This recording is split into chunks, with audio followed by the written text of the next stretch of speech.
Je continue de croire que le respect de la chaîne des générations, synthèse harmonieuse de l'expérience des anciens et de la fougue des jeunes, constitue un levain important pour les avancées du parti.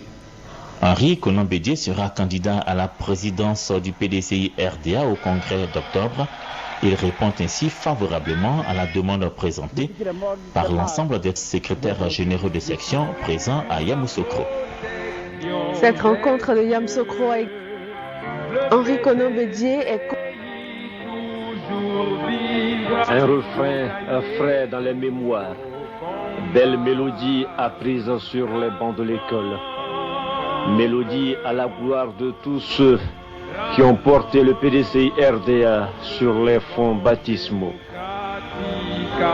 Au sein du PDCI-RDA, Rassemblement démocratique africain, voilà le RDA. Quelques 300 000 militants du PDCI-RDA mobilisés autour des valeurs qui font le socle de leur parti ont déferlé vers la fondation Félix Houphouët-Boigny pour la paix. Le PDCI vaincra, c'est le parti fondé pour servir ce vaillant peuple ivoirien.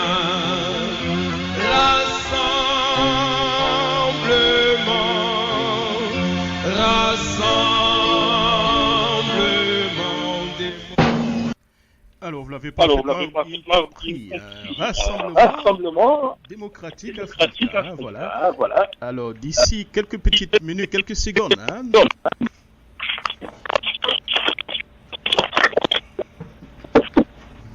Alors, veuillez nous excuser, voilà, d'ici quelques secondes, nous allons donc avoir monsieur, le professeur Maurice Kakou Gikawe, qui est donc le secrétaire général chargé à l'organisation et à la mobilisation du PDCI-RDA. Il est par ailleurs le président du comité chargé de l'organisation pratique du 12e congrès. Voilà.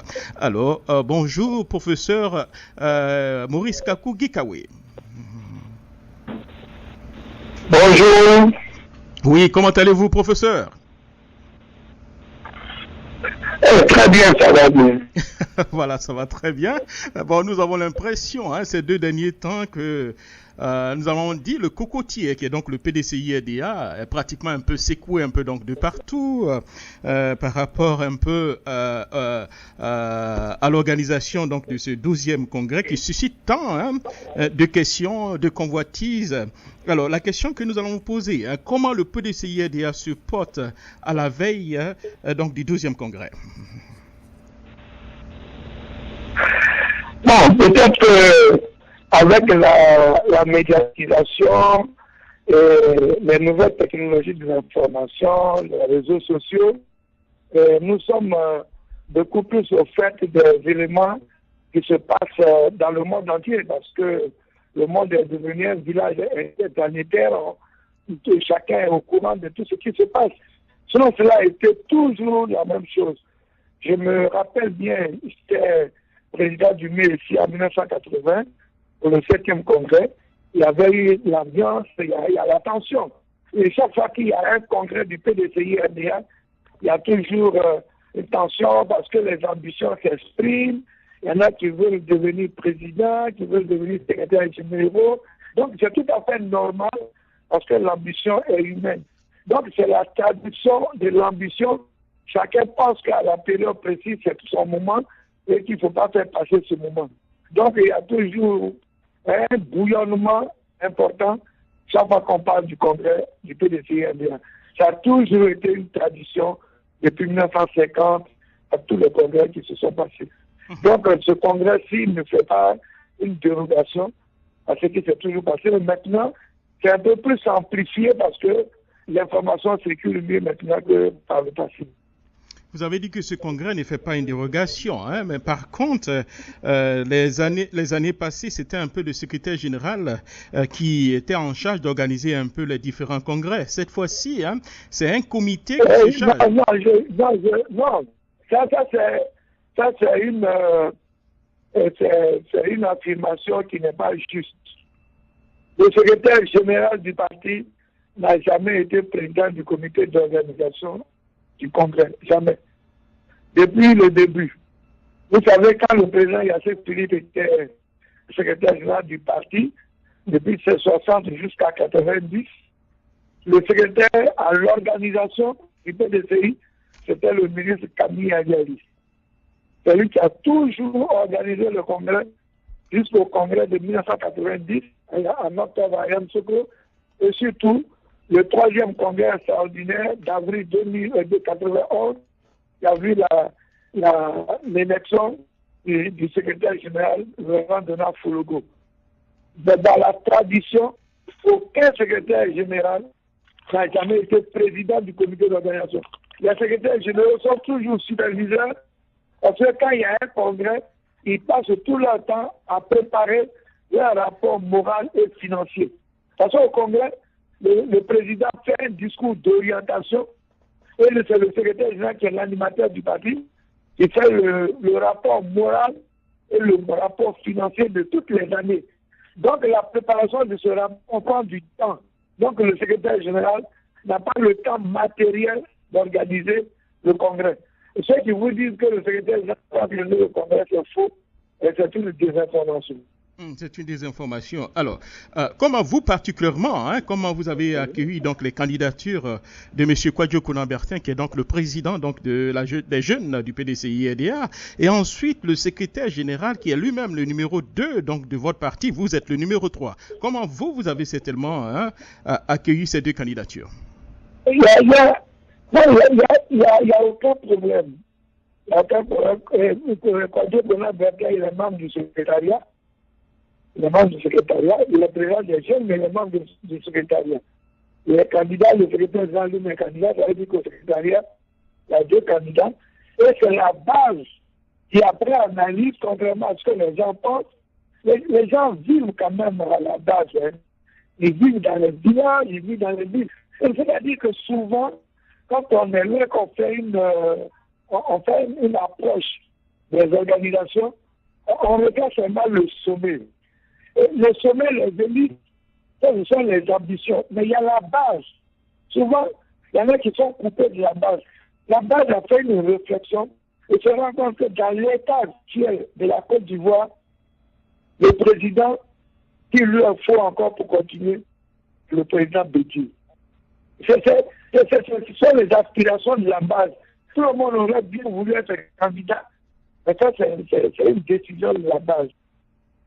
Donc, ils vivent la situation et ils pensent qu'il faut que le président Bédié soit candidat. Donc, toute la candidature soit acceptée. Personne ne peut s'opposer à la candidature de Didier Madi, ni à la candidature de Takane.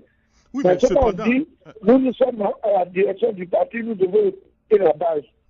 Et si la base a pris une position, ou bien on écoute la base et puis on en a harmonie, ou bien on n'écoute pas la base et puis ça peut nous coûter ce que ça peut nous coûter. Alors nous avons dit que nous écoutions la base parce que c'est le reproche fondamental qui a été fait quand nous avons préparé les élections législatives et les élections municipales. La base a dit qu'elle n'était pas écoutée parce que chaque fois qu'elle proposait des candidats à la direction du parti et elle corrigeait leur choix et la plupart du temps on avait des bonnes fonctions. Donc la base s'est plainte et au dernier bureau politique, le président a dit qu'effectivement on n'avait pas assez écouté la base et que dorénavant on allait écouter la base. Et puis, quelques temps plus tard, cette base-là même se lève pour dire qu'elle veut que le président Bédié reste parce que le pays est encore dans une phase de transition et que son expérience est utile pour la construction de la Côte d'Ivoire. Il faudrait qu'il ait président du pays vraiment un nouveau mandat. Donc, c'est un appel de la base. Oui, donc, tout le monde peut être candidat. Oui, c'est pas interdit et personne n'a jamais interdit la candidature de qui que ce soit. Oui, il n'empêche que des proches donc, du président Henri Konan Bédié, ou même, j'allais parler du journal Le Nouveau Réveil, qui est très proche du président Henri Bédié, parle donc accuse M. Didier Madi et puis M. Kakabe d'avoir trahi le président Henri Konan Bédié. Est-ce que vous êtes d'avis de ceux qui pensent ainsi? Bon, ça, ce pas des déclarations de responsables politiques. Ce sont des analyses de journaux. Mais vous le dites, mais vous ne dites pas aussi d'autres journaux qui, à longueur de journée, vilipendent Henri Konan Bédié et puis tous ses collaborateurs qui travaillent avec eux. Et que ce soit sur le net, et que ce soit dans les journaux, et le Bédié, il est pris à partie à tout moment, il a tous les noms d'oiseaux, il a tous les épithètes. Ça aussi, vous l'oubliez. Vous l'oubliez. Donc, en fait, c'est du journalisme, nous sommes sereins, d'abord, et nous, on n'a jamais fait une réunion pour dire à qui que ce soit qu'il avait trahi. Ça, ce sont des propos de journalistes, et d'ailleurs, qui parlent d'autres, parce que tous les autres journaux bleus, curieusement, s'attaquent au président Henri Konan Bédié à longueur de journée. Donc, tout à l'heure, vous avez des décisions des instances du parti. Oui, tout à l'heure, vous aviez dit que le PDCI-RDA écoute maintenant sa base, donc le président Henri Konan Bédié écoute sa base. Cependant, vous avez des statuts et règlements intérieurs donc de votre parti que tout le monde doit respecter. Hein? Alors, la question que je vous pose, est-ce que les statuts... Oui, mais attends, vous êtes aux États-Unis, il y a le Congrès républicain, il y a le Congrès démocrate. Oui. Ce que vous devez savoir, dans un parti politique, chaque fois qu'il y a un congrès, il y a toujours la révision des textes. Les textes du parti ne sont pas immuables. C'est une adaptation des textes à tout moment. Depuis que le PDCI existe, si vous prenez les archives et que vous prenez votre temps de lire tous les statuts et règlements intérieurs depuis 1946, il y a une évolution. En 1980, il y avait un secrétariat général. Il a été dissous et les statuts ont changé au 7e congrès pour créer un comité exécutif. Et le comité exécutif a été mis en place. Et Didier Madi, actuel secrétaire général, était jeune et il a été compté comme membre du comité exécutif. En 1990, au congrès qu'on a tenu à Yamoussoukro, on a changé les textes. On a supprimé le comité exécutif, on a réintroduit le secrétariat et puis on a élu les membres des instances. Donc, en fonction de la situation du moment, le parti politique est une association privée d'individus qui adhèrent librement, change les textes. C'est dans toutes les sociétés, c'est dans toutes les sociétés, en général. Donc, on ne peut pas dire, comme un parti a un texte, et on ne peut pas changer le texte. Si le parti pense qu'il change le texte, il change le texte. Aujourd'hui, c'est une question de courant. Vous êtes à l'extérieur, vous êtes dans les pays démocratiques, vous savez que quand on va à un congrès des partis, le parti est traversé par des courants. Il y a un courant qui veut qu'on modifie les textes, et il y a un autre courant qui ne veut pas qu'on modifie les textes. Mais au congrès, il y a la confrontation d'idées avec les argumentaires. Et puis le courant qui l'apporte, c'est lui qui passe devant à la période de dans 5 ans, peut-être un autre courant va l'emporter. C'est comme ça que vivent les partis politiques. Donc, le PDCI n'innove pas en la matière. C'est comme ça dans tous les partis politiques. Le parti républicain, le parti démocrate, vous prenez l'UMP, vous prenez le parti socialiste, n'importe quel parti politique vous prenez dans le monde entier. Le Congrès, c'est l'organe suprême au cours duquel on revoit tout. On peut même changer le nom du parti. Le nom du parti ne peut être changé que lors du Congrès. Oui, donc, mais professeur... quand on dit que le Congrès est souverain, dès qu'il se tient, il peut changer même demain. Le 10 au Congrès peut dire le PDCI ne s'appelle plus PDCI. C'est lui seul qui peut le dire. Non. Demain, le 10 au Congrès peut dire le PDCI est dessous, on n'en veut plus. C'est lui seul qui peut opiner. Donc c'est ça le rôle du Congrès. Donc on ne peut pas dire pourquoi on veut changer les textes. Oui, maintenant, si vous qui ne voulez pas qu'on change les textes, non, professeur, votre courant est fort, vous l'emportez et puis on ne change pas les textes. Voilà. Alors, professeur, laissez-moi aller un peu au bout de ma question. Peut-être que voilà. Alors, ce que je vais dire, nous sommes tous d'accord que... Oui, allez-y, oui. Voilà, nous sommes tous d'accord que les tests sont dynamiques et nous pouvons les changer à tout moment à un congrès. Mais avant de changer ces tests-là, le PDCI RDA est obligé donc de suivre à la lettre les statuts et règlements intérieurs maintenant.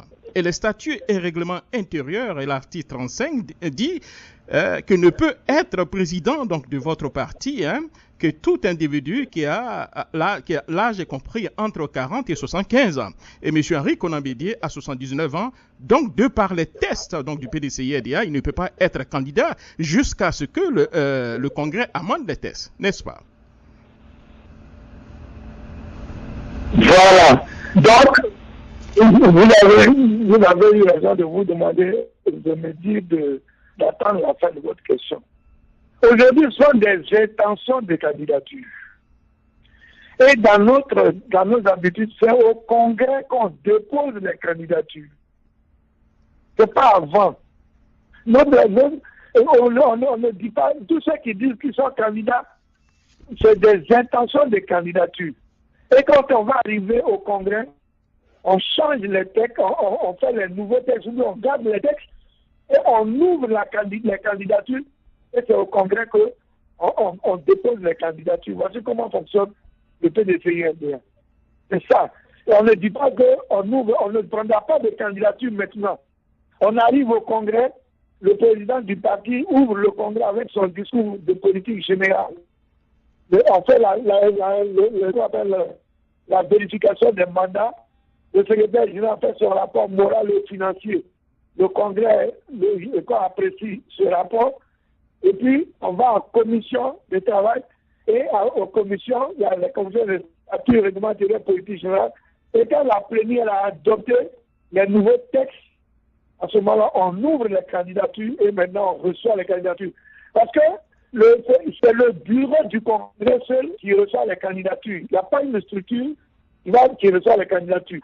Parce que quand on arrive au Congrès, le premier acte qu'on pose, on met en place le bureau du Congrès. Et le président du Congrès est président du PDCI dans la première que dure le Congrès. Le président du parti se met en retrait.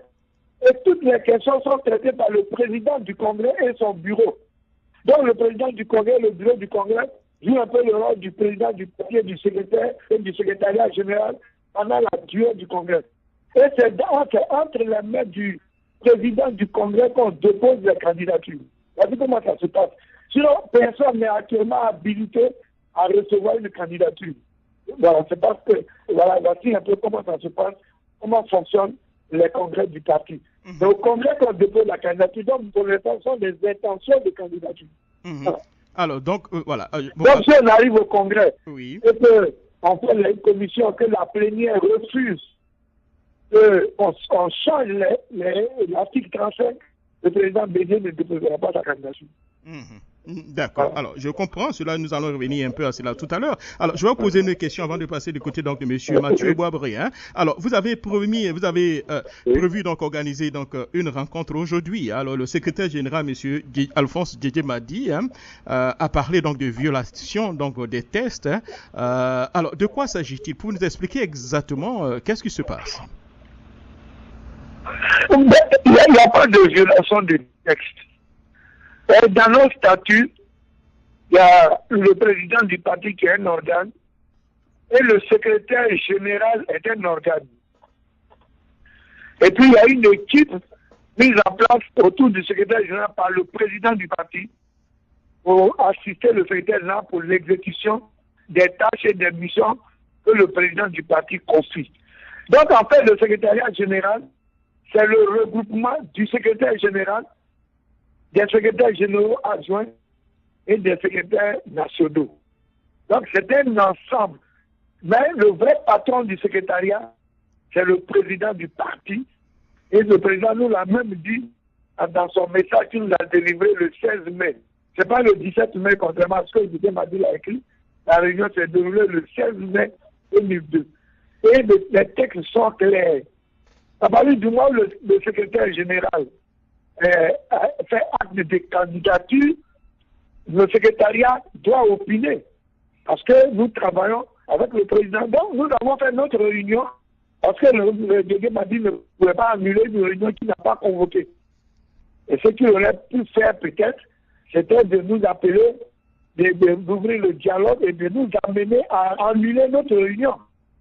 Mais tout de go, il a voulu nous traiter de tous les noms usurpateurs avec une violence verbale inouïe pour nous interdire de tenir la réunion. Nous avons tenu la réunion. La réunion a eu lieu. Qu'est-ce que nous avons dit à la réunion? Et le secrétaire, nous avons 10 secrétaires généraux adjoints. Il y a un qui est parti avec Madi, qui est Dongo, et les autres étaient à la réunion. Il y a 8 qui étaient là, il y a un qui n'était pas là parce qu'il n'était pas disponible. Nous avons 15 secrétaires nationaux, il y a un qui est décédé, il reste 14, et puis il y avait 12 qui étaient présents avec des assistants. Et nous étions à peu près avec ceux qui ont présenté leurs excuses parce qu'ils n'étaient pas là envoyés, tout ça, nous avons tous les documents. Nous avons tenu notre réunion pour dire quoi? Nous, on ne s'est pas occupé du secrétaire général parce que ce n'est pas ça notre. Nous avons dit que nous prenons acte de la candidature du secrétaire général, mais nous nous désolidarisons de cette candidature et nous restons fidèles et loyaux au président Henri Konan Bédié et que nous allons nous mobiliser pour aider les secrétaires généraux de l'élection sur le terrain à ce que ce qu'ils ont décidé, l'appel qu'ils nous ont fait au président Bédié devienne une réalité. C'est tout ce que nous on a dit. Mais il fallait qu'on montre que nous ne sommes pas concernés parce que si le secrétaire général m'a dit déclare sa candidature, que nous tous nous restons muets, mais les gens peuvent dire soupçonner si nous soutenons, si nous ne soutenons pas. Donc nous avons fait cette réunion pour dire que nous ne soutenons pas et que nous sommes fidèles, nous restons avec le président Bédié.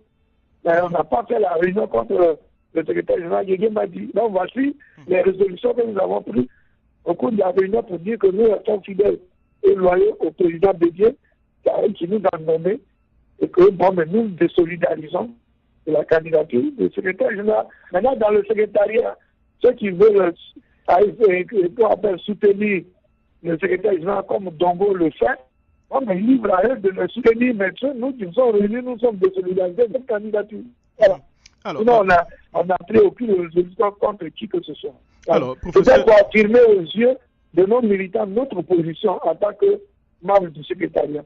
Alors, professeur, on vous prête aussi des intentions de vouloir détrôner le professeur Alphonse Didier Madi. En somme, un putsch contre le professeur Alphonse Didier Madi. Alors, vous pouvez nous donner beaucoup plus de précisions par rapport à ça? Oui, mais qu'est-ce que vous appelez? Qu'est-ce que vous appelez un putsch? Des putsch, ça c'est des gros mots. Et moi j'ai des armes. C'est pas d'armes, c'est des gros mots. Je vous ai dit tout à l'heure que nous n'avons pas voulu nous en prendre à qui que ce soit. Nous avons fait notre réunion pour montrer notre fidélité et loyauté au président Nicolas Bédié. Si ça c'est un crime, bon, mais nous acceptons. Parce que si maintenant on n'a pas la liberté de se réunir, en fait les gens ils disent qu'on est dans un pays démocratique, il faut la libre expression, ils parlent, il faut qu'ils soient candidats, mais ils ne veulent pas que les autres aussi utilisent leur liberté. Donc nous, notre liberté, de nous réunir pour dire que nous, on se désolidarise. On met le secrétaire général qui est candidat, même pas que son président, qui l'a nommé. Comment vous qualifiez ça?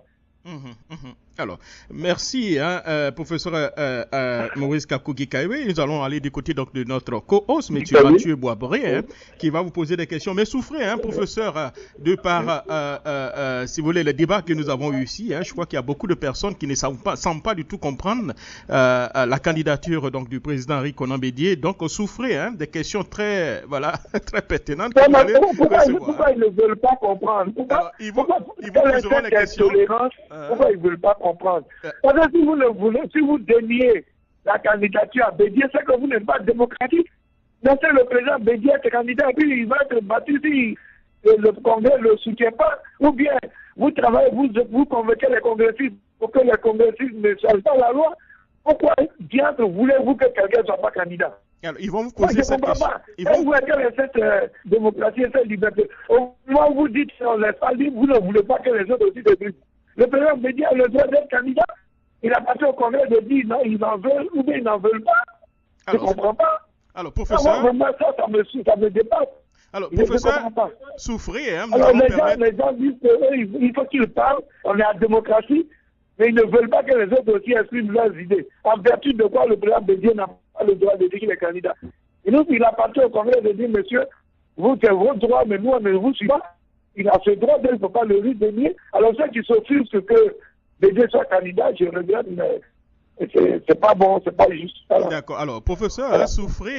C'est comme ça. Tout le monde a le droit d'être candidat. Alors, professeur. On ne trie pas les candidats. Et puis vous dites, ouais, le président, il est âgé, de ça, mais ça, on est dans le parti. Si le PDCI veut prendre quelqu'un qui a un certain âge, c'est le problème du PDCI. Je ne comprends pas. Je ne comprends pas. Alors, mais s'il ne réunit pas la majorité, il ne sera pas choisi. Alors, professeur, souffrez. On veut faire passer une idée, on travaille sur un long terme. C'est tout, c'est une question d'idée. Alors, professeur, souffrez que les frères vous posent au moins les questions, vous allez comprendre exactement pourquoi ils sont pour ou bien ils ne sont pas pour. Il n'y a pas de problème, j'attends les questions, mais moi, ce que je voulais dire, d'abord, si vous voulez qu'on s'entende, il ne faut pas faire de l'ostracisme sur les candidatures de certains. Ça, c'est le Congrès qui décide. Voilà, c'est ça. Il ne faut pas faire d'ostracisme parce qu'il ne faut pas se mettre à la place du Congrès. À ce moment, on est plus démocrate.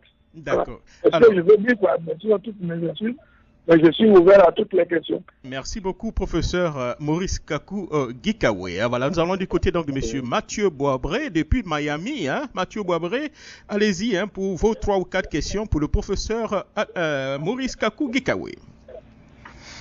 Merci Jacques, merci beaucoup cher frère. Bonsoir monsieur le ministre. Bonsoir. Oui, monsieur le ministre, avant de revenir aux déclarations que vous avez faites là en début d'émission, je vais d'abord bondir sur ce que vous venez de dire. Apparemment, chez vous, vous êtes en train de nous dire que la démocratie, c'est la liberté. Il faut laisser la liberté à tout le monde de se présenter. On ne doit pas s'opposer à une candidature. Mais je ne sais pas, moi, enfin, ils sont nombreux, les Ivoiriens, qui ont une autre façon de voir la démocratie, qui est aussi le respect des lois. Alors, pour nous, ce n'est pas effectivement, les élections ne sont pas ouvertes à tout le monde. La loi fait que il y a des gens qui peuvent se présenter à une élection et il y a d'autres qui ne peuvent pas se présenter à une élection, à ces élections-là. Alors, vous avez dit tout à l'heure que les lois seront modifiées au Congrès. Vous êtes en train de nous dire que les lois que vous allez modifier au Congrès là vont rentrer en même temps en vigueur, ou bien y a-t-il des dispositions qui disent, enfin nous, le commun des mortels, sait que la loi n'est pas rétroactive.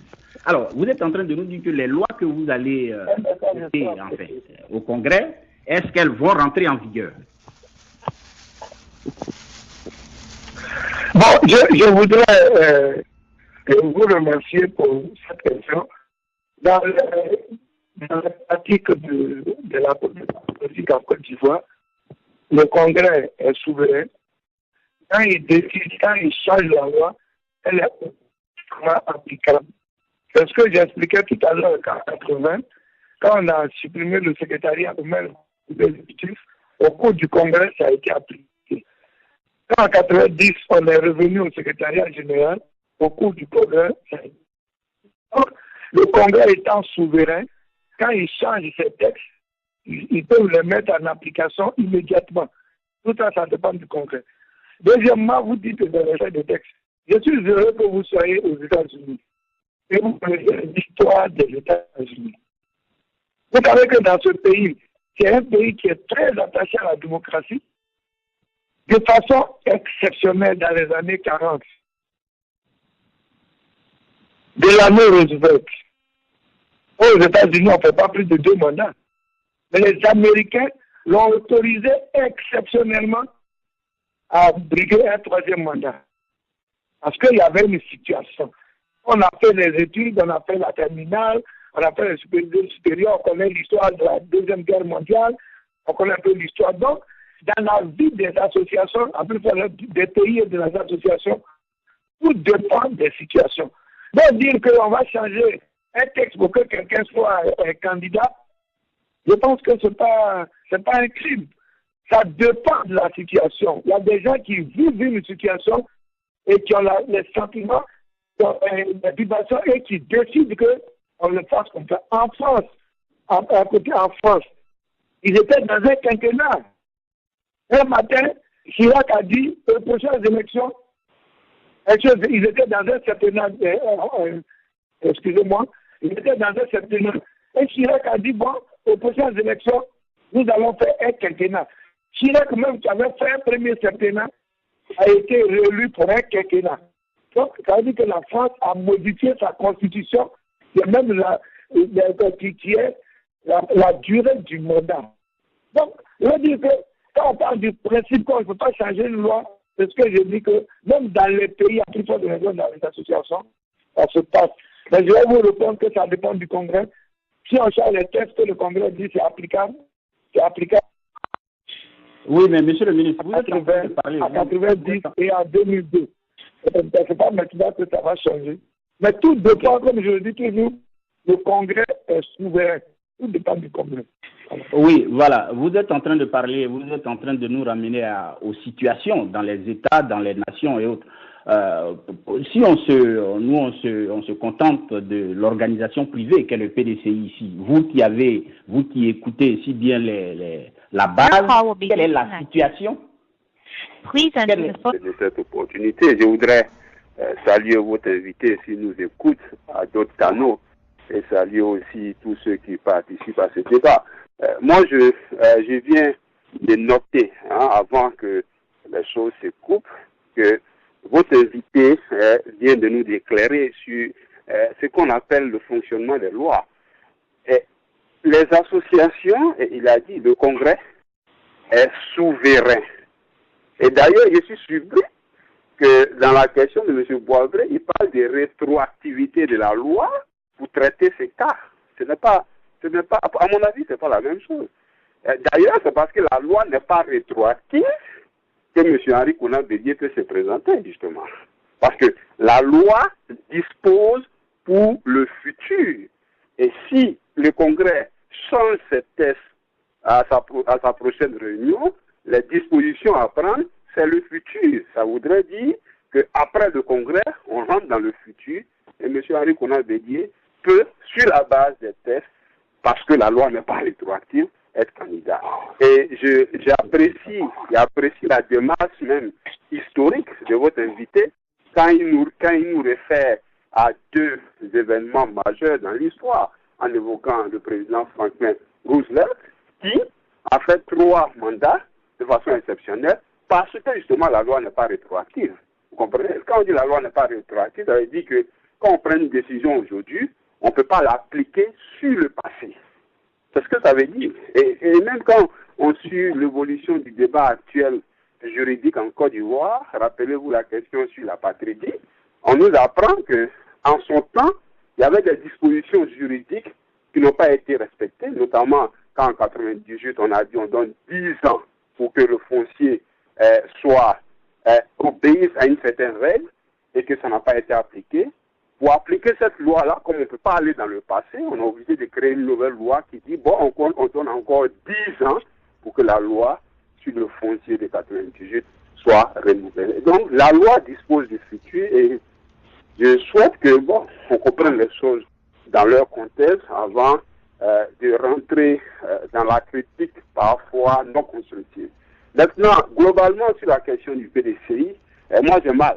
J'ai mal parce que ce que je croyais. Monsieur Soumaoro, oui, allez-y. Alors, souffrez un tout petit peu. Nous avons donc le professeur Guy Kaoué en ligne. Et puis voilà. Alors, professeur, est-ce que vous entendez Oui, j'entends. Voilà. Alors, monsieur Boisbré, allez-y pour le deuxième volet de votre question. Allez-y.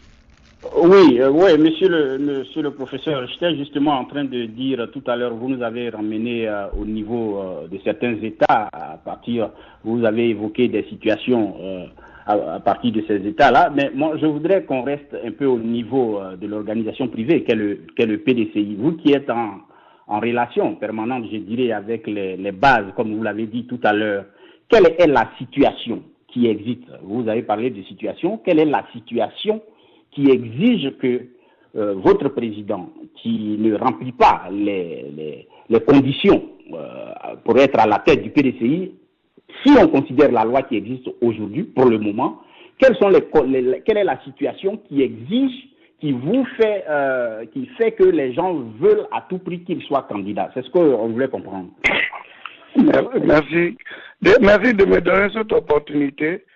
Vous savez que la Côte d'Ivoire est en transition.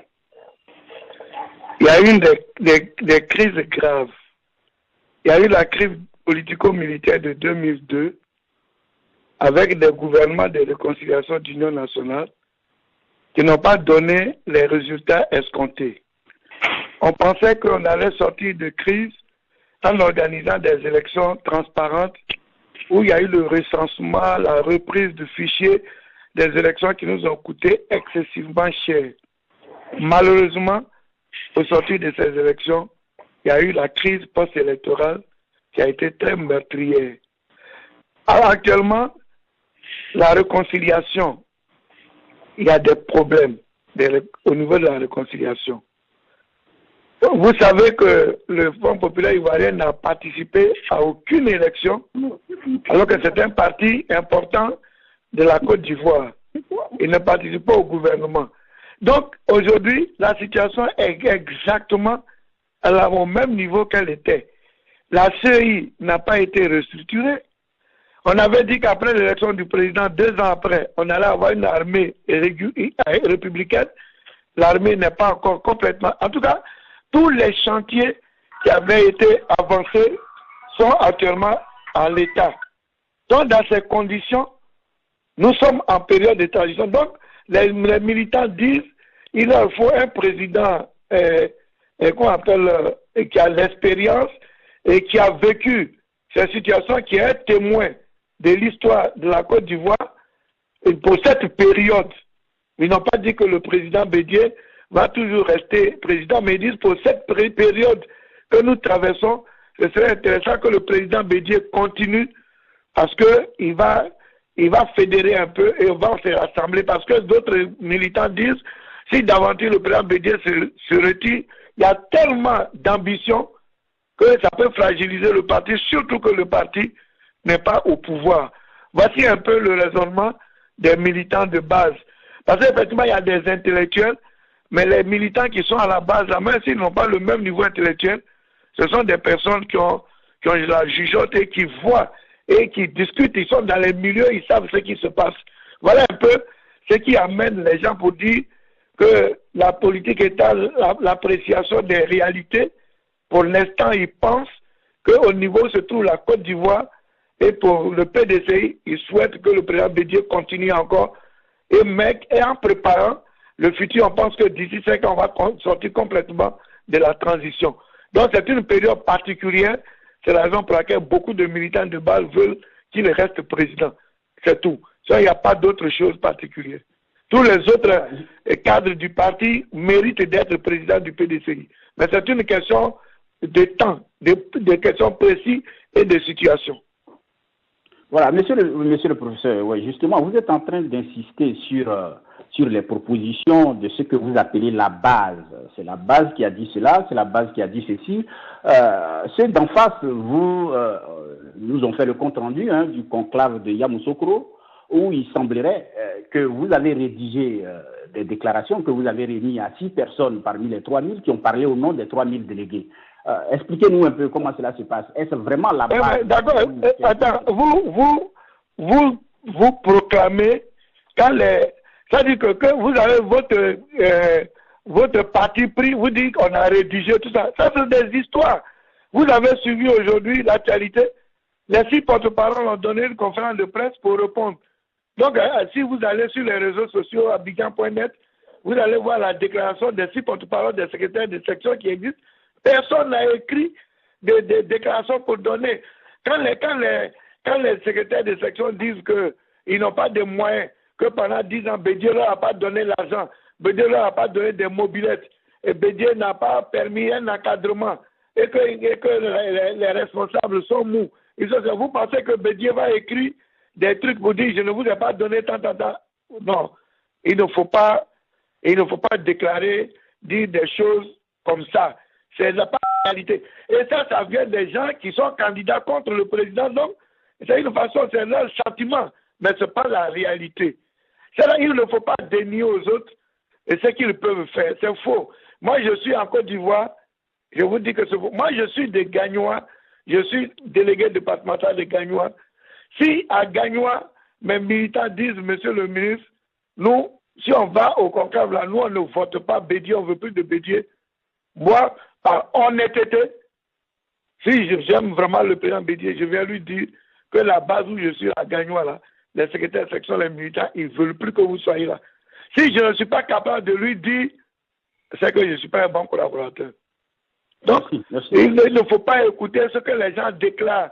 Parce qu'à en période électorale, chacun dit il y a des déclarations qu'on fait pour noircir le tableau de l'adversaire, tout ça. Mais à vous, il vous appartient de réfléchir, de lire ces déclarations. Si on dit que le président Bédi a copié des déclarations, ou bien on a dicté, ce que vous devez faire vous-même, vous dites faites-nous venir les déclarations, et puis vous allez voir les contenus des déclarations. Quand vous allez finir de voir le contenu des déclarations, vous allez vous faire une idée pour voir si vraiment ça ressemble à des déclarations qu'on a copiées pour donner à des gens pour les réciter. Il faut voir le contenu des déclarations. Il ne faut pas s'arrêter seulement au fait qu'on dit non, on a copié, mais réclamer les déclarations.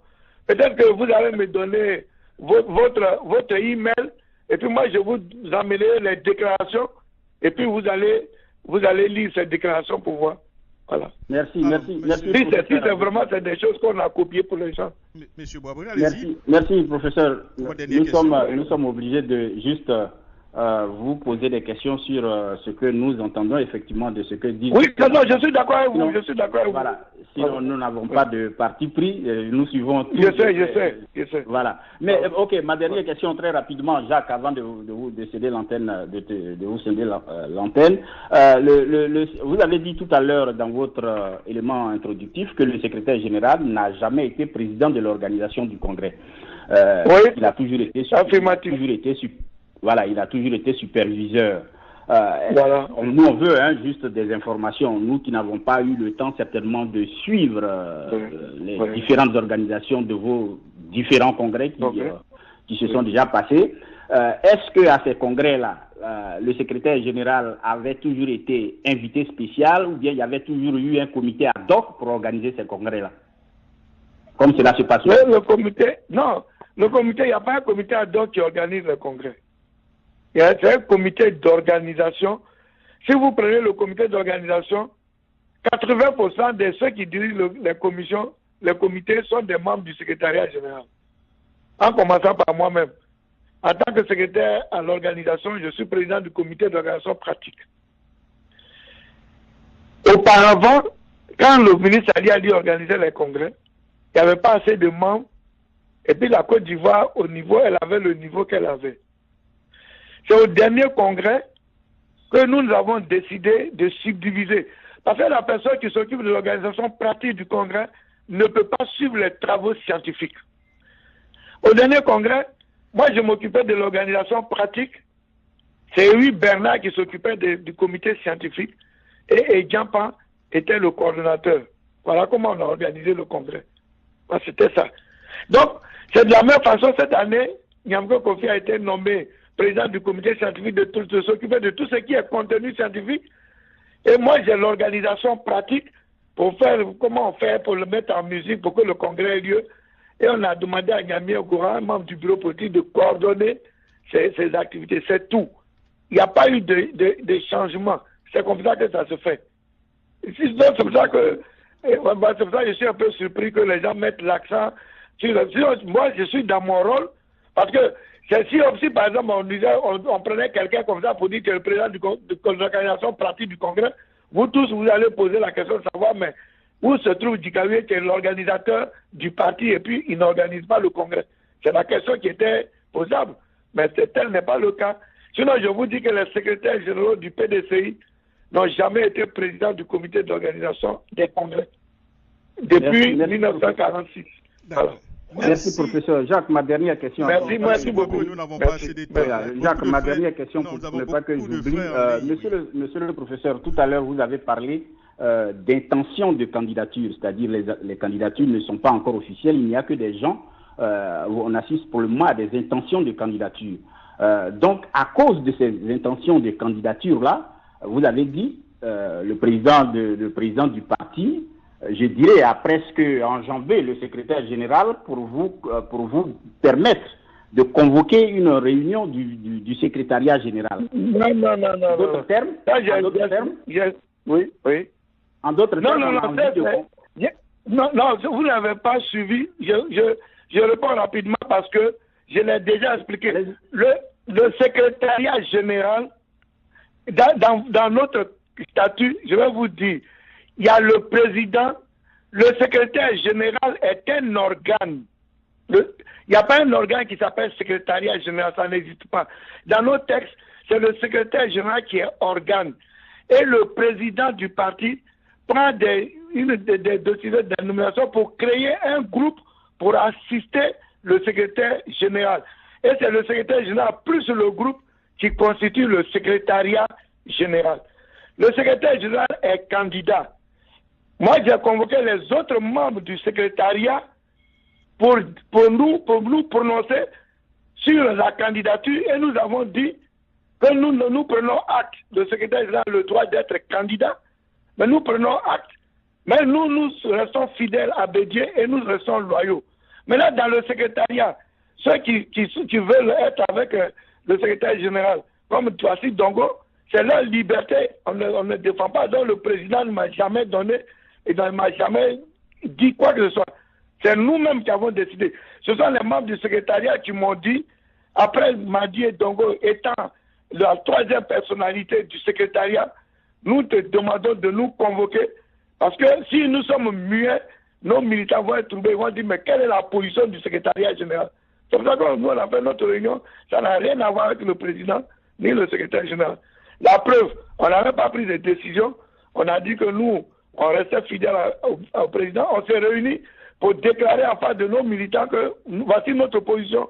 Si notre secrétaire, si le secrétaire là, tout ça, c'est pas notre problème. Et je l'ai expliqué à long, à large au début de l'émission. Voilà. Alors, merci beaucoup. Alors, nous allons prendre quelques questions et puis c'est à vous libérer. Voilà. Alors, nous allons du côté donc de Madame Nouan, grande militante du PDCI-RDA qui a déjà assisté à un ou deux congrès. Alors, Madame Nouan, allez-y pour votre question pour le professeur Maurice Kakou Gikawe, qui est donc le secrétaire général chargé à l'organisation et à la mobilisation de votre parti. Merci Jacques, bonsoir à tous les auditeurs. Bonsoir professeur Maurice Kakou. Bonsoir madame. Oui. Bon, je vous ai écouté avec attention et je m'en vais vous dire que je suis très déçu de mon professeur, l'éminent cardiologue que j'ai connu à Abidjan. Ça, c'est un jugement de valeur, madame. C'est pas parce que je n'ai pas les mêmes opinions que vous allez être déçu. Et rester ouverte et démocrate et respecter les opinions des autres. Voilà. Et il ne faut pas être déçu du professeur parce que je ne suis pas en train de faire un cours de cardiologie. Voilà. Bon. Alors, Madame posez la question.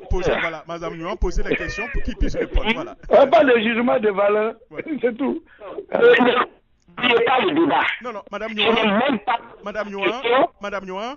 Alors, Madame Nouan, posez. Non, vous dites que vous êtes déçu du professeur. Je dis c'est un jugement de valeur. Je ne vous parle pas en tant que professeur de cardiologie, je ne donne pas un cours, on est en train de parler de politique. Donc, pas de jugement de valeur, vous posez vos questions. Voilà, Madame Nouan, nous allons avoir la possibilité de... Madame Nouan, alors, Madame Nouan, ce que nous avons... Alors, c'est pour ça que j'ai réagi aussi, parce que c'est ça la démocratie. Voilà, vous faites un jugement de valeur, je vous réponds. Alors, voilà. Madame Nouan, c'est ça la démocratie. Madame Nouan, les jugements, nous allons faire peut-être les jugements. Allez-y aux questions et puis on aura la possibilité de faire des commentaires plus tard. Ah, c'est ça. Alors, allez-y aux questions, Madame Nouan. Alors, Madame Nouan, est-ce que vous entendez Bon, le temps... Allô? Oui, allez-y directement aux questions, Madame Nouan. Nous allons avoir la possibilité de faire des commentaires plus tard. S'il vous plaît, ne me coupez pas. C'est très important. Nous sommes à la fin de la revue du Côte d'Ivoire. Permettez que je pose ma question à l'un des représentants de notre parti. Madame Nouan, nous n'avons pas le temps. Poser les questions, les commentaires, nous allons faire les commentaires après. Nous n'avons pas... Je n'étais pas en train de faire les commentaires. C'était une réunion que poser ma question. De poser ma question. Si les questions vous gênent, nous allons vous prendre un peu plus tard. Voilà. Maintenant, Sister Sarah, allez-y tout droit à la question. Alors, rapidement la question, Sister Sarah, et puis après nous revenons du côté de Madame Nouan. Tout droit, allez-y. Oui. Voilà. Merci Jacques. Bonsoir Monsieur le ministre. Bonsoir. Alors, je vous remercie d'avoir expliqué le fonctionnement du parti, mais vous savez, comme vous l'avez dit, nous sommes dans les pays développés. Et vous nous demandez de réfléchir. Et quand je réfléchis à tout ce que vous dites, il y a un hic dans ce que vous avez dit qui me dérange un peu. J'espère que vous allez pouvoir m'expliquer plus clairement. Vous nous avez dit tout à l'heure que tous ceux qui ont posé leur candidature, ce sont des intentions de candidature. Alors, je ne comprends pas comment vous avez pu vous rassembler pendant que les gens ne font qu'exprimer des intentions de candidature et qu'aucune candidature officiellement n'a encore été reçue. Vous venez dire à tout le monde que vous soutenez M. Henri Konan Bédié. Est-ce que vous ne pensez pas que ça fausse le jeu démocratique et que ça va avoir une influence sur tous les autres, même s'il y avait des personnes qui auparavant auraient souhaité que M. Henri Konan Bédié ne soit plus candidat, parce qu'effectivement, il est frappé par la limite d'âge des textes de votre parti. Voilà moi ma question, Monsieur le ministre. Alors, merci, madame. Et je pense que la question est claire. La réponse ne sera pas longue, mais elle est très claire. Ce que je vous ai expliqué, nous sommes dans un contexte de médiatisation et de débat. Nous sommes dans un secrétariat. Quelqu'un est candidat. Si nous sommes bien, il peut y avoir toutes les supputations. Donc c'est notre droit de nous exprimer que voici notre position. Mais ce n'est pas parce qu'on a pris la position qu'automatiquement le président Bédié, si le président Bédié n'est pas accepté au Congrès, mais nous avons pris notre position, nous ne sommes pas acceptés.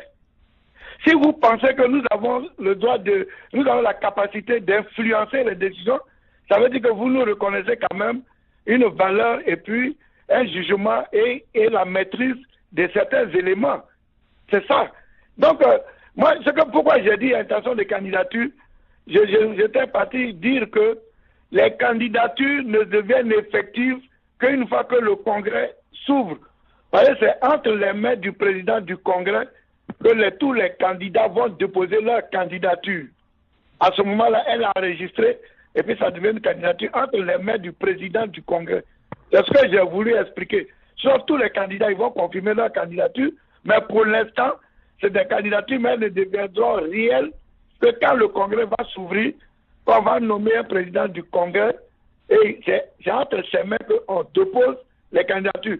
Avant cela, personne ne doit recevoir une candidature. C'est ce que je veux dire. Parce que si vous avez déjà reçu une candidature, monsieur le ministre. D'après ce que vous dites... On n'a pas reçu de candidature. Il y a la base qui a demandé au président d'être candidat. Il dit qu'il est d'accord pour être candidat. Le secrétaire Jean Guégué m'a dit que lui, il est candidat. Kakabe dit qu'il est candidat. Parce qu'il y a dit qu'il est candidat. Ça fait que cette candidature, la question que la personne m'a posée, il m'a dit à quel moment on dépose les candidatures. J'ai dit que c'est au Congrès, une fois que le président du Congrès est connu qu'on dépose les candidatures. C'est ce que je vous ai expliqué. Mais on dépose pas les candidatures avant. Voilà, c'est en fait, je vais finir rapidement, monsieur le ministre. Je ne veux pas vous enquiquiner, mais en fait, mon problème, c'est que je trouve que le jeu démocratique est biaisé dès le départ, à partir du moment où vous, qui devez justement constituer le Congrès pour décider quand le Congrès aura lieu, c'est vous encore qui déjà dévancez tout le monde pour dire que nous, on soutient M. Bédié. Donc, ceux qui se présentent, donc vous pensez ils ne vont aller nulle part. Donc, vous pensez que nous, on ne doit pas avoir d'opinion? Non, mais vos opinions, avec la position que vous occupez, peut-être c'est ça qui dérange un peu tout le monde, c'est que votre position est... Donc, quand on est dans une bonne position, dans un parti, on n'a pas d'opinion. Non, quand on a votre position, monsieur le ministre, c'est mieux d'attendre que les gens décident. Vous influencez les opinions. C'est ça le point qui dérange. Oui. Moi, je suis bien la politique aux États-Unis. Hein. Et vous êtes aux États-Unis. Moi, je suis politicien. Je suis la politique aux États-Unis. Je sais comment ça se passe là-bas. Les gens, ils prennent position. Hein. Non. D'accord. Alors, ma dernière nous sommes des militants comme tout autre. Voilà. Bien sûr, monsieur le ministre. Voilà. Et on ne vous dénie pas ce droit, c'est votre droit. Ma dernière question, c'est qu'est-ce que vous pensez alors de la candidature des autres? Et puis, qu'est-ce qui fait courir tant les gens au PDCI qui veulent être candidats? Parce qu'avec ce que vous avez expliqué, on comprend que le PDCI tel qu'il a été fait, normalement, c'est des choses qui ne devraient pas arriver de voir tellement de candidats comme ça en train de sortir à gauche, à droite. Alors, qu'est-ce qui fait courir tout le monde au PDCI? Pourquoi on est tant de candidats contre M. Henri Konan Bédié? Merci, monsieur le ministre. En tout cas, merci, madame, pour votre question. Vous voyez que le président Bédié n'est pas le père fondateur du PDCI-RDA. En général, quand vous faites l'histoire des partis politiques, quand quelqu'un crée son parti, tant qu'il est là, c'est difficile. Même si des gens avaient des velléités sous Fouet-Boigny, à partir du moment où il a la légitimité d'avoir créé le PDCI-RDA, les gens ravalaient leurs ambitions. Bédié a succédé. Il est militant convaincu, bien sûr, mais il n'est pas père fondateur. Deuxième élément, le président Bédié vient de perdre les élections en 2010. Pour beaucoup de personnes, il ne peut plus influencer leur vie parce qu'il ne sera plus président de la République.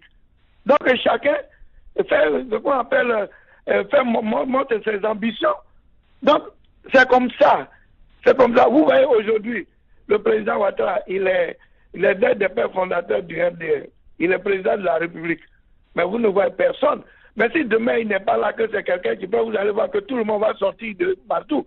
C'est ça les mutations. Prenez tous les partis politiques dans le monde entier, étudiez-les. À un moment donné, il y a toujours des mutations. Donc peut-être que c'est dans cette phase que se trouve le président. Et le fait que beaucoup veulent être candidats, c'est une très bonne chose. En tout cas, on ne dit pas aux gens. Moi, je dis aux uns aux autres, il ne faut jamais dire, il ne faut pas que quelqu'un soit candidat. C'est tout à fait normal. Chacun doit avoir sa position. Mais le foisonnement des candidatures au PDCI, c'est pas que les ambitions ont manqué. Peut-être toujours, c'était possible, mais comme l'autre était père fondateur, les gens ravalaient leurs ambitions, mais maintenant, non seulement Bédié n'est pas père fondateur, mais ensuite, on a perdu les élections, c'était parce qu'ils ne peuvent plus faire leur promotion. Donc, il faut que eux-mêmes soient candidats. Voilà. Donc, il y a beaucoup d'explications, mais moi, historiquement, voici les raisons que je peux trouver. Alors, nous allons aller du côté d'Oklahoma avec le doctorant, M. Soumaoro Suleiman. Allez-y, Soumaoro. Oui, merci bien, M. Jacques Roger. Bonsoir au professeur et ministre Gawé. Professeur, merci bien. Nous vous remercions sincèrement de tous les éclairages que vous venez d'apporter. Dans la simplicité de votre manière de communiquer est simple, mais profond. Parce que vous avez donné des exemples qui nous ont vraiment élucidés. Maintenant, moi, la question que j'ai, elle se base sur des rumeurs reprises dans un certain nombre de journaux. Et d'ailleurs, le président Bédié s'est prononcé sur cette question. Est-ce que M. Charles Konan Banny est un potentiel candidat au prochain congrès du PDCI? Je n'ai pas encore appris. Honnêtement, je n'ai pas appris. Pour l'instant, parce que au fur et à mesure, les candidatures se déclarent, il reste 37 jours pour aller au congrès. Donc, d'ici le congrès, 37 jours, c'est beaucoup, hein. Il peut y avoir encore des candidatures qui se déclarent. Mais pour l'instant, je n'ai pas les prémices. Je ne vois pas de frémissement autour du président, autour de ministre Chakola Bani, premier ministre Chakola Bani, pour qu'il pose une candidature à la présidence du PDCI. D'accord. Merci, monsieur. Là, je ne peux pas vous le dire. Voilà. Alors, merci, monsieur le ministre. Merci, monsieur Jacques Roger. Voilà, merci, le doctorant Soumaoro. Nous allons quitter le doctorant pour aller du côté donc de le pasteur Nda depuis l'État du Maryland. Pasteur, allez-y pour votre question. Oui, merci Jacques. Et puis bonsoir à votre invité, le professeur Gikawe. Professeur, merci. Bonsoir. Alors, j'ai une question simple ce soir. Je voudrais savoir en fait ce qui est important pour le PDCI aujourd'hui. La cohésion du parti, la cohésion nationale et peut-être l'entente entre les différents candidats. Et dans cette question, c'est pourquoi y a-t-il tant de dénigrement entre vous et pourquoi le linge sale d'un parti si grand que le PDCI-RDA est-il en train de se laver en public? Et n'y a-t-il pas une autre façon de régler cela? Vous avez la parole. Merci, pasteur.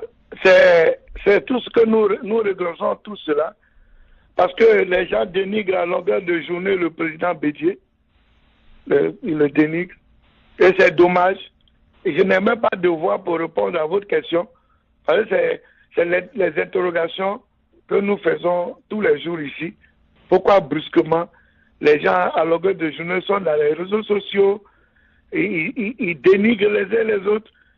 Et même moi-même, la dernière fois, quand les gens ont vu que j'avais fait une interview. Le lendemain, ils sont partis sortir des histoires, des articles écrits depuis 2000 sous la junte militaire pour dire que moi j'avais détourné l'argent de l'Union européenne, les centres de santé, alors que tout le monde a suivi cette affaire au niveau de la Côte d'Ivoire où il y a eu un jugement, où il y a eu un non-lieu parce qu'on a démontré que c'était tout à fait faux et que c'était beaucoup plus politique que judiciaire. Mais les gens sont partis exhumer de tels articles pour les mettre sur le net, tout simplement pour salir leurs camarades. C'est dommage, c'est pas ça le PDCI il nous a appris. Mais on sait de quel côté sont les gens qui dénigrent leurs camarades. Mais moi, vous ne me verrez jamais dénigrer qui que ce soit. Alors ça, j'en fais, parce que c'est ça le loufoutisme, c'est laver le linge sale en famille. Mais il y a des gens, ils chantent le loufoutisme, mais quand ils sont dans des situations, ils oublient qu'ils sont foutistes. C'est dommage que les gens dénigrent leurs camarades à longueur de journée avec des mots des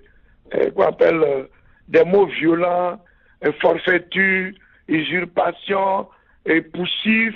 Bon, des trucs vraiment ahurissants, mais tout ça qui nous glisse sous la peau parce que nous avons décidé de faire la politique. Voilà.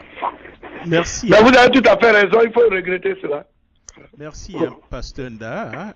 Alors, on va aller du côté de l'enseignant, M. Jean-Basile Ngueta. Ngueta, allez-y pour votre question. Oui, Jacques, allô, bonsoir, vous m'entendez? Oui, bonsoir, vous êtes en ligne, allez-y. Oui, on vous entend. Oui, bonsoir, professeur. Bonsoir. Oui, voici ma question. C'est que lorsque le président Houphouët-Boigny, père son âme, est décédé, M. Henri Konan Bédié a hérité d'un parti politique, je veux dire, avec tout ce qu'on connaît comme vraiment bagage. C'est-à-dire qu'un parti politique dans son entièreté.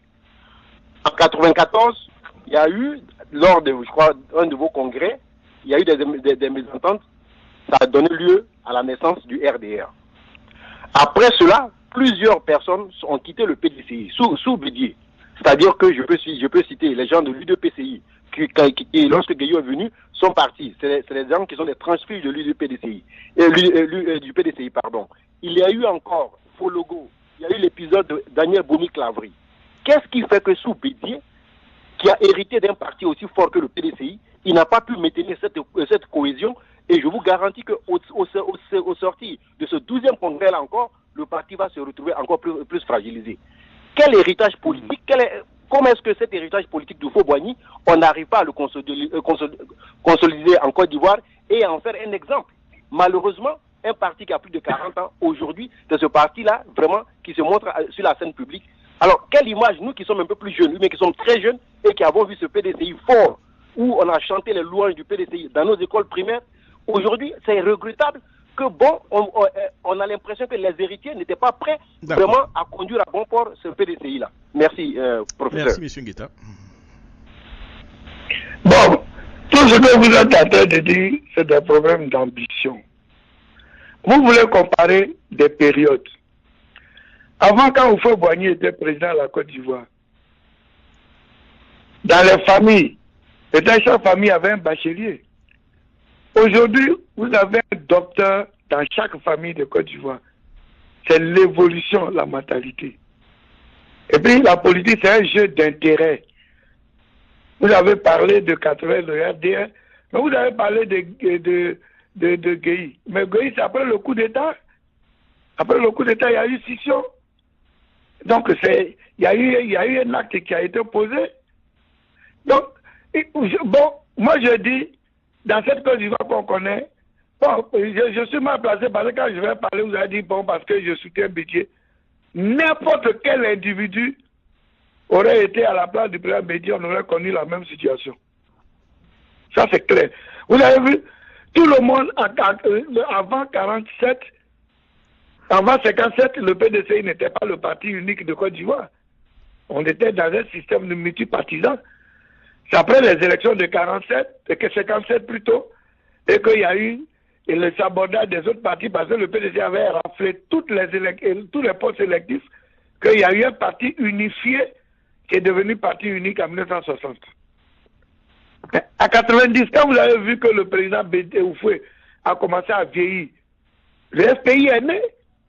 Le FPI n'est pas né sous Bédié.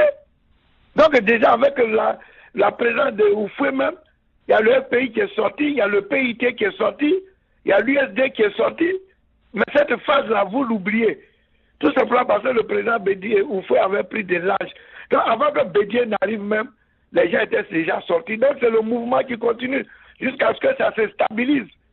Donc on accuse une personne, mais c'est l'ordre normal des choses. Prenez l'histoire de tous les partis politiques au Japon, au Mexique, partout. Lisez, vous allez voir que c'est le cheminement, la trajectoire des partis politiques. C'est parce que le PDCI est très solide qu'il existe encore. Mais en Afrique noire, prenez vos documents et lisez. Aucun parti politique n'a survécu à un coup d'État. Tous les partis politiques qui ont subi un coup d'État n'existent plus en Afrique noire. Voilà. Sauf le PDCI qui continue d'exister. Donc ça veut dire que le président, il y a des difficultés parce qu'aujourd'hui, on n'est pas au pouvoir. Ça aussi, il faut que vous mettez dans la tête que le pouvoir est un moyen fort de mobilisation.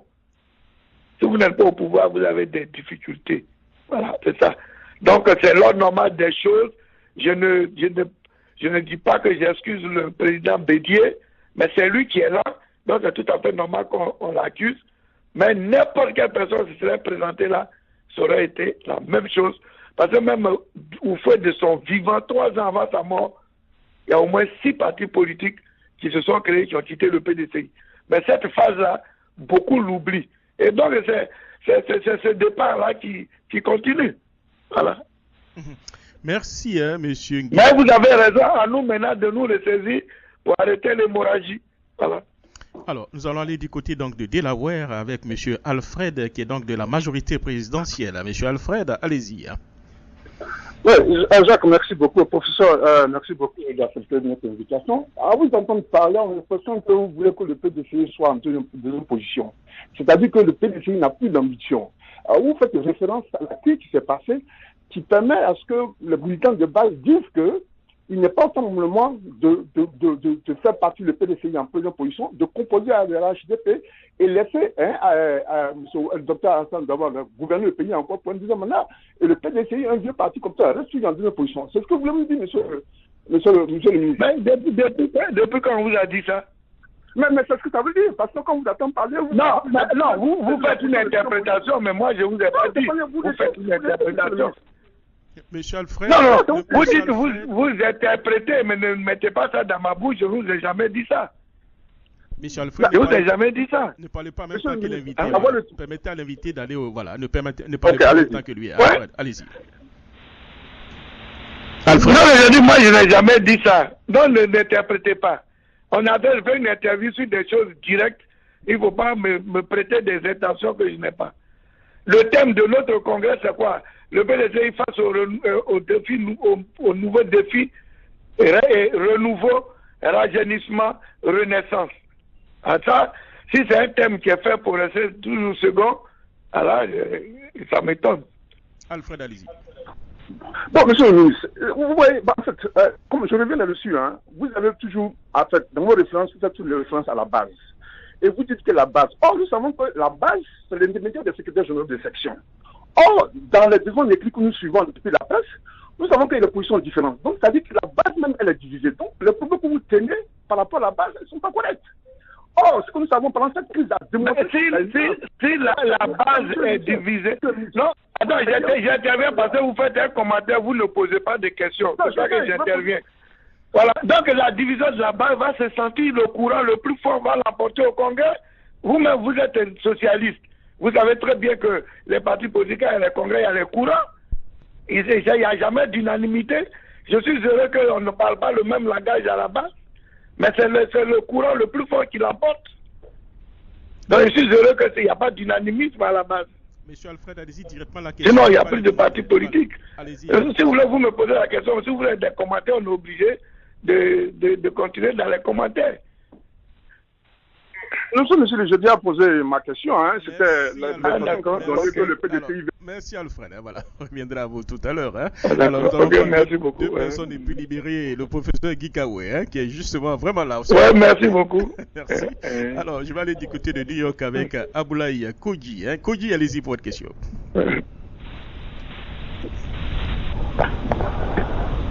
Alors, du côté donc de New York, Aboulaye Kodji, est-ce que vous nous entendez hein? Allô, Jacques? Oui, allez-y, hein, pour votre question. Ok, merci beaucoup. Bonsoir, Jacques. Bonsoir, auditeurs. Et bonsoir, monsieur le ministre. Bonsoir. Ok, vraiment, je suis satisfait ce soir par rapport à toutes ces réponses. J'ai eu à débattre ici à plusieurs reprises que le président Bédié n'a jamais violé les statuts règlements intérieurs du PDCI-RDA parce qu'il n'a jamais déclaré d'abord qu'il est candidat. Il a toujours dit je me mets à la disposition du Congrès et que quand le Congrès va décider, tout ce que le Congrès décide, il va accepter cela. J'ai eu à le dire. J'ai eu à dire ici que le PDCI est le seul parti que moi j'ai connu après la perte. À la question. Ok. Je voudrais savoir, monsieur le président, est-ce que ceux qui sont aujourd'hui contre le président Henri Konate Bédié, sachant qu'il ne peut plus, peut-être qu'il est âgé par rapport au pouvoir, vous avez dit, il ne peut plus avoir, il n'a pas le pouvoir, il n'y a pas une question d'argent. Est-ce que ce n'est pas d'autres ambitions qui font qu'ils sont en train, ils veulent forcément pousser le président Henri Konate Bédié à la porte? Bon, c'est à eux que vous pouvez poser la question. Hein, c'est des exégèses qu'on fait, c'est des supputations, des réflexions. Mais chacun, moi ce que je veux vous dire, monsieur, merci pour ce que vous avez dit, mais l'ambition est humaine. Vous ne pouvez pas dire que dans un parti politique, les gens ne doivent pas être ambitieux. Moi, je dis toujours à mes amis, il ne faut jamais condamner ceux qui sont candidats. C'est tout à fait normal.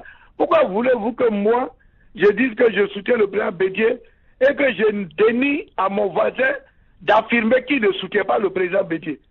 Ça devient de la dictature. Donc moi, je respecte toutes les candidatures, mais comme vous le dites, chacun a ses ambitions, chacun pense que le moment est venu pour qu'il soit au devant.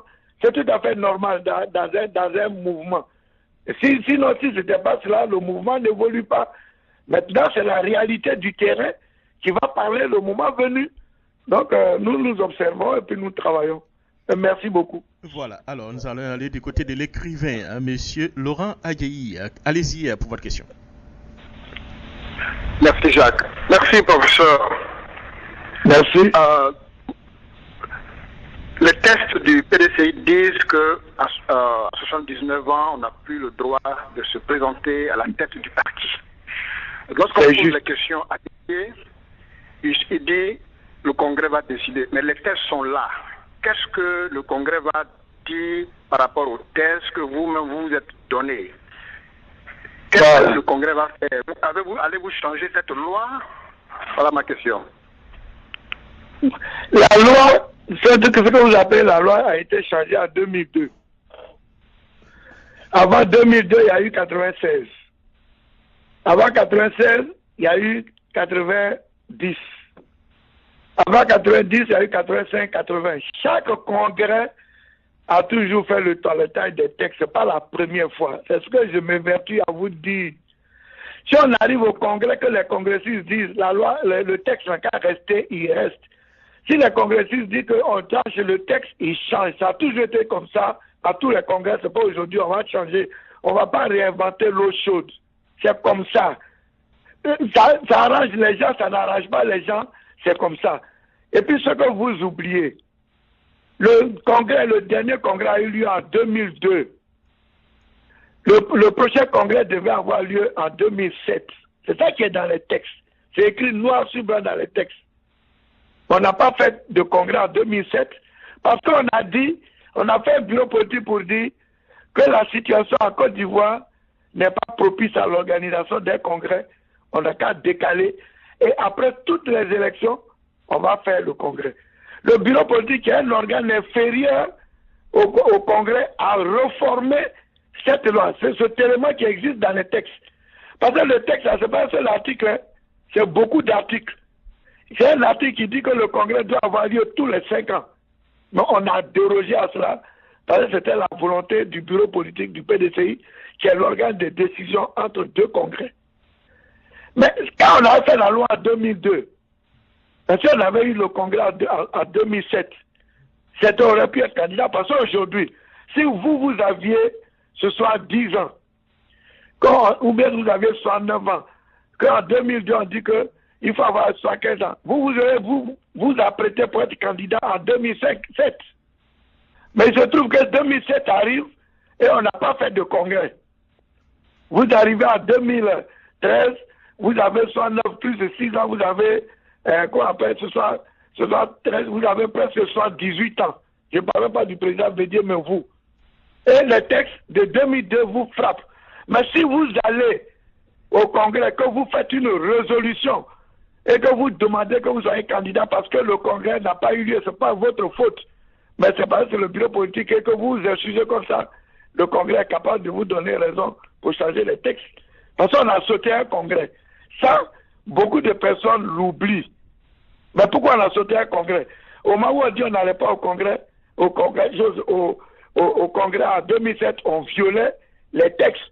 Mais notre bureau politique est souverain entre deux congrès nous a permis de ne pas aller au Congrès. Donc le Congrès lui-même qui est souverain, il peut changer les choses comme il veut. Donc il ne faut pas qu'on s'offusque que le Congrès change les textes. Depuis que moi je suis allé au premier congrès du PDCI, quand j'étais président du MESI en 1980, c'est là que j'ai commencé le 7e congrès. Tous les congrès qu'on a fait, 80, 85, 90, qu'on appelle 96, 2002, on a chaque fois changé les textes qu'on a appliqués immédiatement. C'est comme ça, c'est un appareil, c'est un parti politique. Je ne sais pas pourquoi cette fois-ci, et ça pose des problèmes. Je ne sais pas. Ça a toujours fonctionné comme ça, c'est un parti politique. Voilà. Est-ce que je voulais répondre? Merci, à votre question. Voilà, nous allons revenir du côté de Madame Nyoa. Madame Nyoa, allez-y aux questions, les commentaires, nous allons faire un peu. Allez-y, Madame Nyoa. Merci déjà. Je pensais que je n'aurais pas l'occasion de le faire. Professeur d'Italie, Madame Nyoa revient. Oui. Bon, merci bien, professeur. Ce qui me préoccupe, c'est votre interprétation de la limite d'âge du président Bédié. En tant qu'intellectuel, vous-même, et démocrate, parce que militant du PDCI-RDA, que pensez-vous de notre article qui aujourd'hui forclos le président Bédié?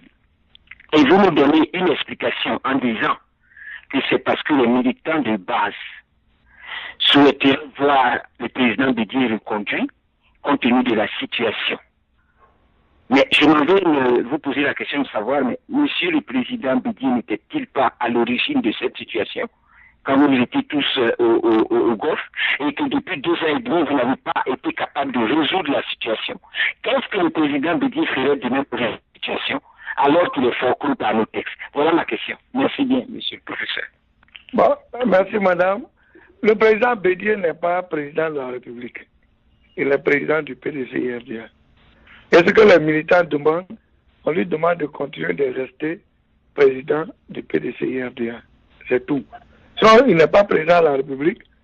Il ne règle pas les problèmes. Il n'a pas été élu. Mais on veut qu'il reste président du PDCI-RDA. Mais il concourt au règlement des problèmes. Parce que les partis politiques, l'article 4 de la Constitution dit que les partis politiques concourent à l'expression de la démocratie et à la formation des populations. Donc c'est ça en tant que parti politique. Sinon, le président Bédié n'est plus président de la République. Et puis ce que je vais vous dire, madame, nous nous sommes mis d'accord, et moi en premier. Le président Bédié ne peut plus être candidat à la présidence de la République. Voilà. Parce que souvent, quand les gens parlent, ils disent ouais, que bon, ça pourrait être candidat. Non, non, non. Le président Bédié l'a dit dans Jeune Afrique. Il dit que pour le PDCI-RDA, tant qu'il a ses facultés et qu'il a ses moyens physiques, si les militants lui font appel, il répond présent. Mais en ce qui concerne la Côte d'Ivoire, même si on changeait l'article 35 pour dire que les gens peuvent être présidents de la République, il dit pour l'âge qu'il a maintenant, il ne peut plus briguer un poste de président de la République de Côte d'Ivoire. Mais pour le PDCI, il répond présent. C'est clair. Donc le président Bédié ne cherche pas à être président de la République de Côte d'Ivoire. Il dit, et encore il dit, comme quelqu'un l'a répété tout à l'heure, et le président Bédié, il est très démocrate. C'est avec lui qu'on a vu des candidatures multiples. Forogo avait été candidat contre lui. Avec Oufo-Boye, il n'y a jamais eu de candidat. Donc le président Bédié, il est démocrate. Et je vous jure, si on va au Congrès, que le Congrès décide de ne pas changer l'âge, le président ne fera même pas d'objection, il ne sera même pas candidat. Ça, je vous le dis. Vous êtes militant du PDC, comme vous êtes loin, vous ne le côtoyez pas souvent, mais c'est ça. Mais si le Congrès décide qu'on change les textes, comme on les change d'habitude, que le Congrès décide qu'il soit candidat, il va répondre président, mais le président ne peut plus être président de la République de Côte d'Ivoire. Voilà. Ensuite, je vais vous dire, madame, vous êtes militant du PDC-RDA, ce qui va nous arriver si d'aventure le président du Bédié était reconduit président, c'est un fait historique. Depuis 1946 jusqu'à 2010, les candidats à la présidence de la République de Côte d'Ivoire ont toujours été obligatoirement les présidents du parti. C'est facile. Parce que quand les événements arrivent, tout à l'heure, un pasteur m'a posé une question, il y a la main de Dieu. Il y a une grande mutation qui va se faire dans le PDCI. Si le président Bédié devenait président du parti après le 12e congrès, il y a les élections de 2015. Pour la première fois, nous allons assister dans notre parti que le président du parti ne soit pas candidat. Ça veut dire quoi? C'est une ouverture. Ça veut dire que tout le monde peut être candidat et c'est une jurisprudence qui va prendre parce que définitivement dans les années, les siècles qui viennent, c'est pas parce que quelqu'un est président du parti qui va être obligatoirement président du PDC, de candidat à la présidence de la République. Les gens vous diront, à telle année, telle personne était président du parti, c'est pas elle qui a été candidate. Donc c'est une ouverture vers la démocratie. Voilà, c'est une ouverture. Donc moi, je veux dire que le président, il ne faut pas mélanger, le président ne veut pas être président du PDC, de la République. C'est le militant qui veut qu'il soit président du PDC-RDA encore. Voilà, c'est ce que je voulais vous dire. Monsieur le ministre, avec votre permission, vous n'avez pas du tout répondu à cette question, parce que je parle de quoi? Mais c'était de savoir pourquoi vous avez dit qu'on était au golf ensemble, on est sorti, et puis depuis 2 ans et demi, la situation de la Côte d'Ivoire ne s'arrange pas. Qu'est-ce que Bédié peut apporter? Je vous dis que Bédié n'est pas président de la République, j'ai répondu.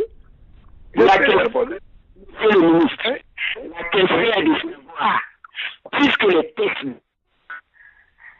sont encore le président Bédié, pourquoi voulez-vous qu'il aille au Congrès pour émettre? Alors que... Oui, je vais vous répondre, parce que le Congrès peut changer les textes.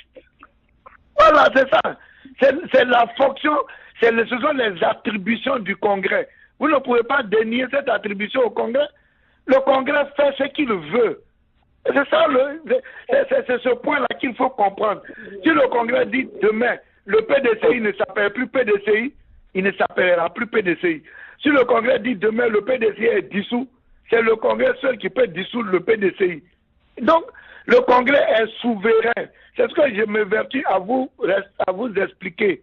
Quand on arrive au Congrès, là, tout peut arriver. C'est ce que je vais vous dire. Voilà. Parce que le Congrès n'est pas un organe simple. C'est un organe où tout peut arriver. C'est ça. Et si vous avez ça en tête, le reste, là, ne pose pas de problème. Il ne faut pas dire que le Congrès, là, c'est une réunion simple. Le Congrès, tout peut arriver au Congrès. Tout peut arriver au Congrès. C'est au Congrès qu'on peut exclure quelqu'un. Si vous êtes, par exemple, au bureau politique et vous vous comportez mal, le président du parti n'a pas le droit de vous exclure. C'est seul le Congrès qui peut vous exclure. Parce que c'est le Congrès qui nomme les membres au bureau politique. Donc le Congrès a des fonctions importantes. C'est ce qu'on dit la souveraineté du Congrès. Donc tant qu'on n'est pas arrivé au Congrès, là, on ne peut pas dire. C'est quand on est dedans qu'on peut faire des opinions. Sinon le Congrès, tout peut changer au Congrès. C'est ce que je m'évertue à vous dire depuis le début de cette émission, que tant qu'on n'est pas arrivé au Congrès, là, mais une fois qu'on arrive au Congrès, tout peut changer. C'est ce que je suis en train de vous dire. Alors, merci, merci professeur. Nous allons prendre la dernière question et puis certainement votre mot de fin. Alors, on va aller du côté donc merci beaucoup. Merci. Du côté de Paris merci avec beaucoup. le docteur Jean-Aimé Mouketou. Voilà. Il aime beaucoup la Côte d'Ivoire, mais il est d'origine gabonaise. Docteur Mouketou, allez-y. Merci. Ok. Oui, bonjour professeur. Je vous ai suivi avec beaucoup d'attention. Comme M. Jacques Roger vous disait que je suis d'origine du Gabon. Oui. Je suis jeune, mais je suis un peu l'histoire politique de la Côte d'Ivoire depuis les années 1940. Alors moi, je voudrais vous poser en 1 minute seulement 2 petites questions. La première question, c'est un rapport avec le premier congrès constitutif de RDA. J'aimerais que vous me fassiez une comparaison entre l'idéologie qui représente le socle de RDA durant les années 40 et ce que nous observons aujourd'hui. Ça, c'est ma première question. Et la deuxième question, c'est un rapport avec le discours, je crois que vous l'avez bien suivi, du président Barack Obama devant le Parlement ghanéen. C'était le 11 juillet 2009. Il avait dit ceci: l'Afrique n'a pas besoin d'hommes forts, mais de fortes institutions. Par rapport à ce discours qui est resté dans l'histoire des institutions, l'histoire de la politique de notre siècle, est-ce que vous ne pensez pas que votre formation politique a besoin du respect des textes, je parle bien des textes, au lieu de chercher à imposer le président Bédié comme étant le roi, l'empereur du PDCI?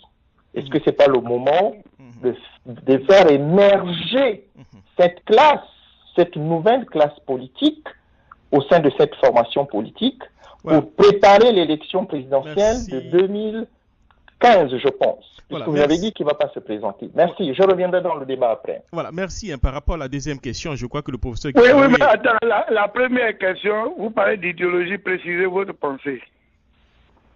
Non, je ne précise pas. Vous savez, vous êtes... Ah oui, mais non, je ne peux pas vous répondre si vous ne précisez pas. Non, professeur, vous êtes un opotiste. Quand je vous pose cette question, c'est pour comprendre un peu, puisque vous connaissez au moins, comment la formation politique qu'on appelle RDA, par rapport à son congrès constitutif, l'idéologie qui a été mise en place par le président Houphouët-Boigny, par ses vice-présidents, par exemple Fili Dabo Sissoko, vous les connaissez, et les autres. Et je vous demande de faire une comparaison aujourd'hui au XXIe siècle si vous me demandez de faire une comparaison, c'est que vous avez remarqué quelque chose qui ne va pas. Qu'est-ce qui ne va pas? Il faut que vous me demandez de faire une comparaison. C'est le sens de ma question. Qu'est-ce qui a changé? Qu'est-ce qui a changé?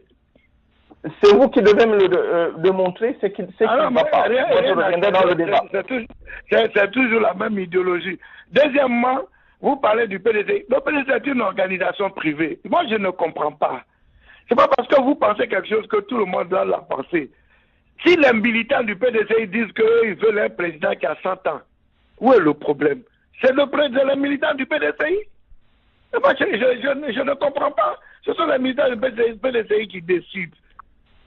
Mais, et puis, c'est pas parce que le président Bédié est en train de faire des réformes, actuellement, des réformes. Mais il faut voir dans le futur ce qui se passe pour juger. Il se passe seulement sur l'âge. Et puis en politique, il n'y a pas d'âge. La politique, on devient plus qu'on appelle ingénieux quand on prend de l'âge. Et puis vous me citez Barack Obama, il est du Parti démocrate. Excusez-moi, avec tout le respect que je lui dois. Mais par contre, le pays aussi a besoin d'hommes forts dans son parti. À 45, ils n'ont pas sauté la clause de limitation de mandat pour que Roosevelt soit président pour un 3e mandat. Donc il est mal placé pour en parler. Il doit connaître au moins l'histoire de son pays. Roosevelt est démocrate. On a sauté la clause de 2 mandats pour qu'il soit président une 3e fois. Il a fait 3 mandats. C'est dans le Parti démocrate. Et ça, en ce moment, les États-Unis avaient besoin de quelqu'un fort. Comme aujourd'hui, nous, on a besoin de quelqu'un fort. Donc ça, C'est un débat, on peut épiloguer là-dessus. Voilà. Alors, monsieur professeur Alphonse Oumardi, vous avez tous vos délégués qui sont en ligne. Nous allons permettre à monsieur Ndri Bernard. Là, le professeur Gikawe. Excusez-moi, professeur Gikawe. Voilà, excusez-moi, autant pour moi. Alors, vous avez tous vos délégués qui sont en ligne et nous avons monsieur Ndri Bernard qui est du Texas, certainement, qui va vous dire un petit bonsoir avant de permettre à monsieur Mathieu Boisbré de parler la brique. Alors, monsieur Ndri Bernard, allez-y. Alors, monsieur Ndri Bernard du Texas, est-ce que vous entendez Je pense que nous avons certainement un petit problème avec son mic. Alors, Mathieu Boisbré, allez-y pour la conclusion et puis le professeur Gikawe donnera son mot de fin en s'adressant aux militants du PDCI-RDA et aux Ivoiriens et ensuite aux Africains. Allez-y, Monsieur Mathieu Boisbré. Oui, merci Jacques. Je remercie le ministre, le professeur Gikawe ce soir, qui est en train de nous apprendre vraiment beaucoup de choses sur le fonctionnement du Parti démocratique de Côte d'Ivoire. On a retenu ce soir que depuis que ce parti existe, ça a toujours été comme ça. Les lois existent et puis au Congrès, on peut les changer. Ces lois peuvent rentrer en vigueur à ce même Congrès-là. C'est vraiment, c'est bien d'apprendre tout cela ce soir. Mais la dernière question que je voulais poser au professeur, c'est, il a parlé tout à l'heure des potentiels candidats, des gens, c'était des intentions de candidature, comme il a dit. Alors, je voulais demander au professeur pourquoi, alors que, par exemple, son secrétaire général, qu'il a appelé l'organe du PDCI, pourquoi, quand M. Didier Madi n'avait pas encore déclaré ses intentions de candidature et qu'il a convoqué, par exemple, sa dernière réunion, pourquoi M. Gikawe, par exemple, n'était pas là-bas, à cette réunion? Quelle dernière réunion? La réunion, la conférence de... Il n'a pas convoqué une réunion du secrétariat. Il a adressé des invitations aux gens. Moi, je n'ai pas reçu d'invitation. Ok, voilà. Il n'a pas fait communiquer pour convoquer le secrétariat. Voilà, pour finir donc avec vous, monsieur le ministre, est-ce que vous... je voudrais savoir si vous allez mener au sein du PDCI pour 2015, vous allez mener le combat d'un PDCI qui va présenter par exemple un candidat aux élections présidentielles au moment où M. Bédié, par exemple, s'il était candidat, tout le monde se dit que si M. Bédié est président du PDCI, il n'y aura pas de candidat PDCI parce que M. Bédié estime que le RHDP est une équipe qui gagne déjà. Donc pour le PDCI, logiquement, il n'y aurait pas de candidat. Alors, Ça, c'est les intentions que vous on prête. Le président Bédié a fait un discours au conclave des secrétaires de section. Il dit que pour 2015, rien ne s'oppose à une candidature du PDCI-RDA, d'autant plus que les règles de fonctionnement du RHDP n'ont pas changé. Les règles de fonctionnement du RHDP, c'est quoi? C'est qu'au premier tour, chaque parti présente qu'on appelle son candidat. Parce que ce sont des partis autonomes. Et c'est ce qu'il a dit. Et comme on le dit toujours, il faut attendre, il ne faut pas faire les débats avant. Quand le congrès va finir, on fait une convention des candidatures. Et c'est à la convention, on discute qui va être candidat. C'est comme ça, c'est par étapes qu'on va. Mais il a été clair en disant que rien ne s'oppose à ce que le PDCI ait un candidat en 2015, d'autant plus que les règles de fonctionnement du RHDP n'ont pas changé. Voilà. Donc, il ne faut pas vous mettre dans la tête, parce que c'est ce que les gens vous font croire, que si Bédié reste président, il n'y aura pas candidat en 2015. Mais des gens même insoupçonnés là, peut-être que si ils sont présidents, le PDCI n'aura même pas candidat en 2015, vous ne savez pas. Donc vous ne pouvez pas prédire ce qui va se passer. D'accord. Monsieur le ministre, le président Bédié... Merci, monsieur Boisbré. Président Bédié... Oui, mais on n'a pas dit qu'au RHDP, le président doit toujours être du RDS. C'est un parti, un ensemble de partis dont le président peut venir de n'importe quel parti politique. Il peut venir de n'importe quel parti politique. Voilà. Voilà. Merci à monsieur Mathieu Boisbré, professeur Maurice Kakoui, encore une fois, merci beaucoup, merci donc d'avoir accepté un peu donc ce débat. On avait demandé peut-être 45 minutes, on a eu pratiquement le double. Ça a été un très très bon débat d'ailleurs. Ouais. Alors je vous donne la possibilité de vous adresser donc d'abord à vos militants, ensuite aux Ivoiriens et aux Africains qui nous écoutent. Allez-y. Merci. Je voudrais vous remercier sincèrement pour l'opportunité que vous m'avez donnée d'échanger avec les uns et les autres. Et je n'ai pas la prétention de vouloir convaincre tout le monde. Je n'ai fait que expliquer certaines situations et donner mon point de vue. Mais je me rends compte depuis un certain temps avec le débat dans la presse, sur les réseaux sociaux, que le PDCI est un grand parti politique qui compte beaucoup pour les Africains et l'ensemble des Ivoiriens. Parce qu'aujourd'hui, tous les Ivoiriens, même ceux qui ne sont pas au PDCI, se sont appropriés les débats concernant le PDCI. Cela me réjouit et me conforte dans ma conviction de militer au PDCI-RDA, qui est vraiment un parti déterminant de la Côte d'Ivoire. En m'adressant aux militants du parti, c'était de dire que chaque chose en son temps, il faut aller pas à pas, il n'y a pas de précipitation. Il faut apprécier les situations et puis ne pas avoir de parti pris, ne pas se fermer aux autres. Il faut avoir une ouverture. Nous sommes dans une famille, il faut toujours laisser la lucarne, il ne faut jamais dénigrer son frère. Parce que pour une question de poste, dénigrer son frère, moi je combats cela. Vous ne me verrez jamais faire une interview et dénigrer quelqu'un. Ça, c'est pas de loufotisme.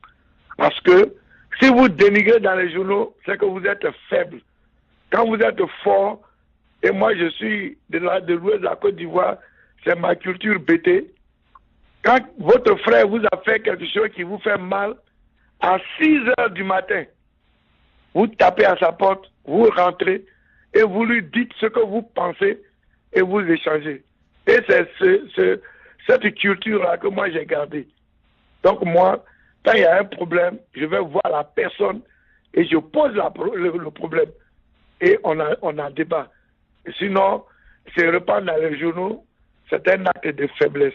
Donc moi, je demande aux militants du PDCI de rester forts, de ne pas faire des débats sur le PDCI dans la rue et qu'il y a les instances.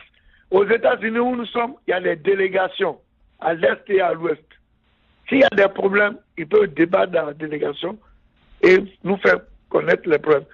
Il y a des sections à l'intérieur du pays, sur le territoire national.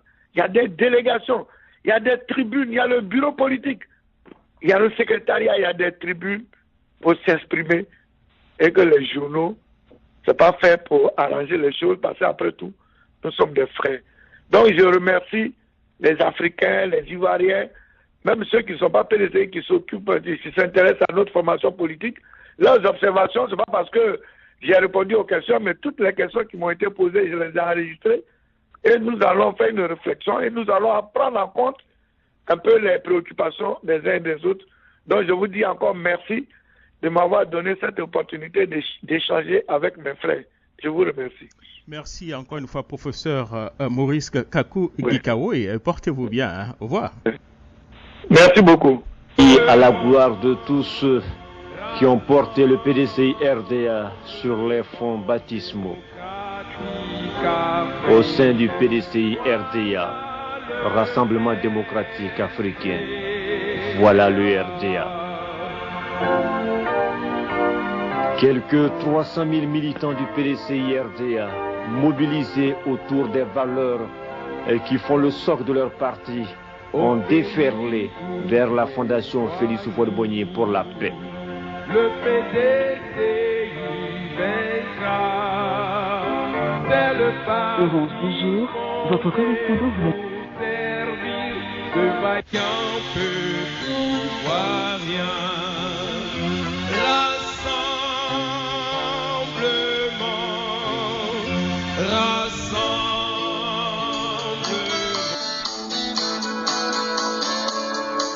Conference recording. Stop. Conference recording started. She tried to pretend he wasn't drinking again.